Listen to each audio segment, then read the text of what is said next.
The New Jersey Devils are on fire. The Dallas Stars top line is still rocking and rolling. What about some excellent Tendy play to start the season? Hey, hockey fans, welcome back. Welcome in if this is your first time joining us for Today in Hockey. I'm Josh. This is the Hockey Flow, and today it's Saturday, October 29th, 2022, and you know what time it is? It's time for Week 3 Observations. That's right, we're going to take a look at three storylines that have emerged, three items that have stood out from this week's action from the NHL. We're going to work through three different things, working through all the hockey data. We're going to look at hockey stat cards, JFresh graphics, some hockey reference stats. We're going to have a lot of fun, so stick around for that. If you do enjoy the content, take a moment, like the video, subscribe to the channel, helps us out a ton, and you want to be a part of the best hockey community on YouTube, after all. I do appreciate you guys. You are the best. So, all right, without further ado, let's dive right into it. Week 3 observations. First up, Goaltending Excellence. All right, so that's right. We're going to talk about some goaltending stars to start the season.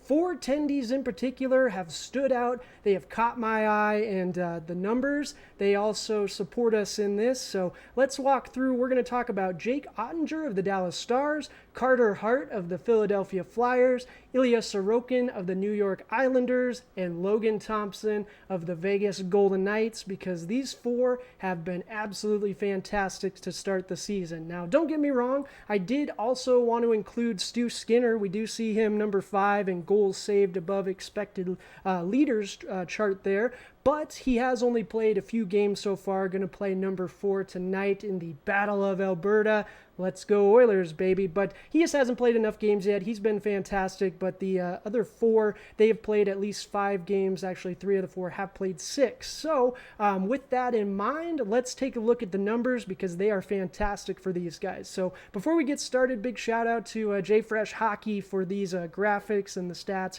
Absolutely fantastic. Love these. We do see our chart for goals saved above expected leaders. We do see Oettinger, Hart, Sorokin, and Thompson leading the way. We have our goals saved above expected through October 29th just for the teams. And then I did throw a chart in the bottom just to be a little bit of a contrarian, because we're going to be talking about excellent Tendy play. Then we do want to also call out that these 4 Tendys have faced some of the least amounts of shots on net. So that is something to point out. But all right, Jake Oettinger, let's take a look. That game score, goals saved above expected. 9.7 goals saved above the expected. That means he saved 9.7 more goals than were expected based on the shots. That is absolutely outstanding. Carter Hart, 9.5. Ilya Sorokin, 9.2. Those 3 are kind of in a class of their own right now in this category, but Logan Thompson, there he is. Great surprise for the Vegas Golden Knights with a 6.6. If we look at the game scores according to Hockey Stat Cards, big fan of them, big shout out for them as well. Jake Oettinger does have the 1.18 game score. Carter Hart does lead all attendees with the average game score of 1.77. Sorokin with the 1.06, and Logan Thompson with the 1.00. So again, we have another area of data, another section, or another source, but it also lines up really nicely and supports that these 4 are playing absolutely fantastic. And if we look at the stats too, just courtesy of Hockey Reference, big shout out to them as well, we can see that they are playing fantastically statistically. Jake Oettinger is leading the league in save percentage, and it looks like goals against average with 1.17, but that save percentage 9.60. Carter Hart 9.47, Logan Thompson 0.943, and Ilya Sorokin 0.933. So absolutely fantastic. They are playing great, but it also, it's no coincidence that their teams are playing fantastic as well, right? Look at the Philadelphia Flyers. They are one of the surprise teams of the season. Well, that's in a big part to Carter Hart, 5-0 on the season. He is playing absolutely outstanding. The Dallas Stars are also humming. And then today, Oettinger gets hurt, has to leave the game. Nothing serious according to the media, so that's good news. But they did lose the game 6-3, right? All of a sudden, you don't have your star Tendy, and things get a little leaky. So absolutely a great supporting fact on how good Jake Ottinger has been this season. But all four of these Tendys have been absolutely fantastic. Ilya Sorokin is just continuing his trend from last season, and Logan Thompson. Folks thought that the Knights were going to be in trouble. Well, you can check out a video we did this summer on the Knights and their Tendy troubles, and I said it then and I'll say it now. They are perfectly fine. Logan Thompson played great in the playoffs, or on the run to the playoffs last year, excuse me. I really like his game, and so far, so good for the Golden Knights and these young Tendy stars. I'm excited to see what they do. Right now, if I had to give the Vezina to someone, I'm probably giving it to Carter Hart. Jake Ottinger has absolutely been fantastic, does have another game played, but let me know in the comments, who's your early season Vezina Trophy favorite? Is it Sorokin? Is it Hart? It's going to be tough for Hart if the Flyers, unless the Flyers can continue this pace, but let me know in the comments. Always love talking with you guys. All right, observation number 2, the New Jersey Devils. The Devils! They are on fire, absolutely. We just talked about Philadelphia and the great run that they're on. Well, New Jersey and Philadelphia are tied at the top of the Metro Division, so we see it on our agenda, Metro Division leaders. That's right, Devils fans, you guys be excited. Rangers are also tied there with 10 points as well, but New Jersey, I didn't really expect this. I didn't expect it to be this season so soon. We missed out on someone big this offseason, didn't get to brink it, but my goodness, you guys are in these observations because you are playing fantastic. That game against the Colorado Avalanche this week, there are not many 1-0 games that are super entertaining. That game was very entertaining. The Devils really played up to the Avalanche's level, and I tell you what, that just feels like the Devils' current level right now, because they're firing on all cylinders, and the numbers also support it. Take a look at these charts provided by JFresh Hockey with the data coming from Top Down Hockey.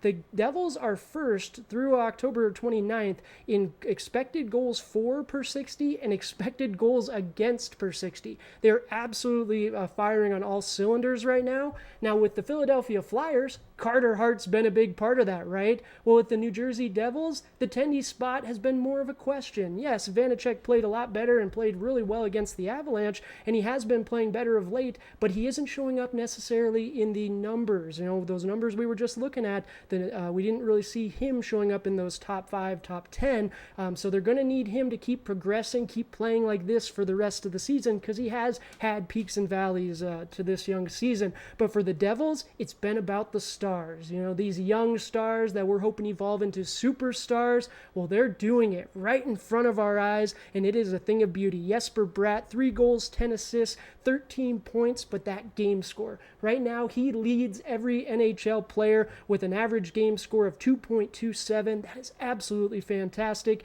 Nico Hischier, my goodness, he has been playing fantastic as well. But the big thing for Nico Hischier, the face-off numbers. I am a big sucker for winning face-offs. You'll know it if you come stream with me. I talk about it till the cows come home.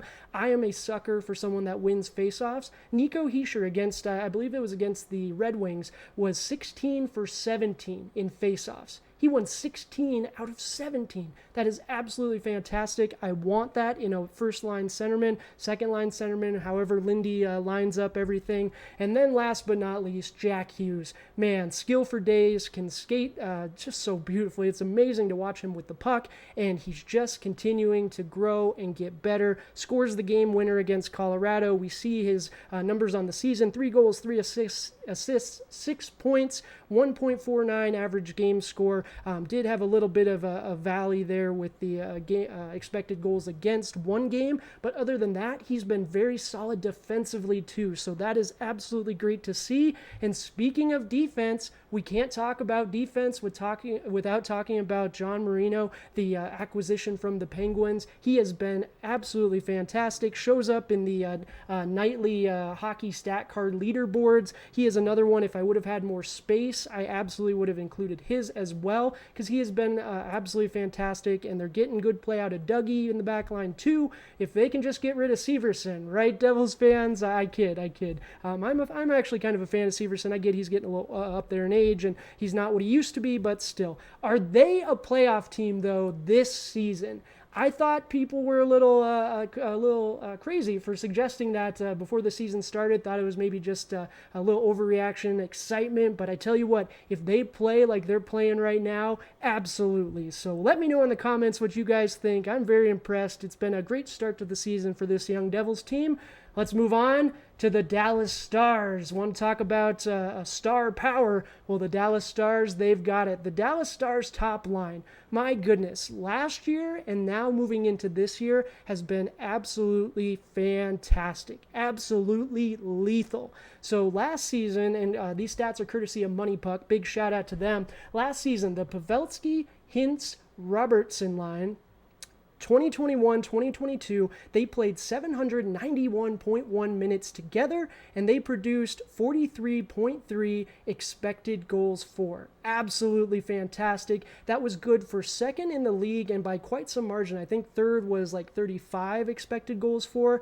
The number one line was actually 53 expected goals for, and that was the top line for Calgary last year. Gaudreau, Lindholm, and Tkachuk. Now they're not together anymore, so this line now has the opportunity to be the dominant line of the NHL, the top line in the NHL, and so far so good this season. 75 minutes played together, and they've already accumulated 4.7 expected goals for. If we take that times 10 just to equate it, to do a rough equation for the rest of the season, we're looking at 47 expected goals for as a rough estimation, already ahead of last season's pace. Now, these three individuals, they play fantastically together as a unit, but they also play fantastically individually when they're also on their special teams.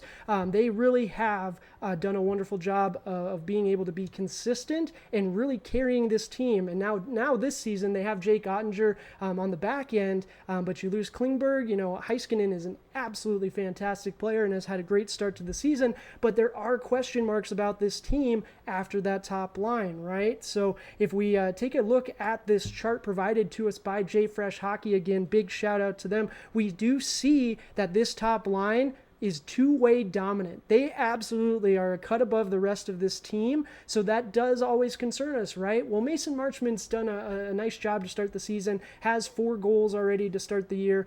Even today in the loss against the Rangers, Hintz and Robertson both got on the board. So this line has absolutely been fantastic. They continue to be fantastic. These aren't old numbers, right? These are up to date, not including the game today that just wrapped up against the Rangers, but I do think they will need others to step up. But what do you guys think? Who's going to carry this Stars team? Is it going to be Jake Ottinger? Is it going to be this top line? Is someone else going to step up? The young Wyatt Johnson, he's been playing really well also. But yeah, Joe Pavelski, Rupa Hintz, and Jason Robertson, my goodness, take a look at those game scores. Drink them in. They are fantastic. 1.65, 1.95, 1.75. Hopefully they can continue to progress, because they're still, 2 of the 3 are young. Pavelski, if he can keep evading Father Time, I'm just excited to see what this team can do, what these 3 can do together. Are they going to have to lean on Ottinger? We shall see. But that's going to do it for our Week 3 observations. Another week in the books. Let me know in the comments what you guys think stood out to you this week, and whether or not you agree with mine, or what you think about what stood out to me. I do always love talking with you guys, but I appreciate you all. Be sure to check out our other videos. We have Week 1 observations, Week 2 observations. We've got some streams from recent games on there as well. But I do appreciate you guys. Until next time, hockey fans, cheers!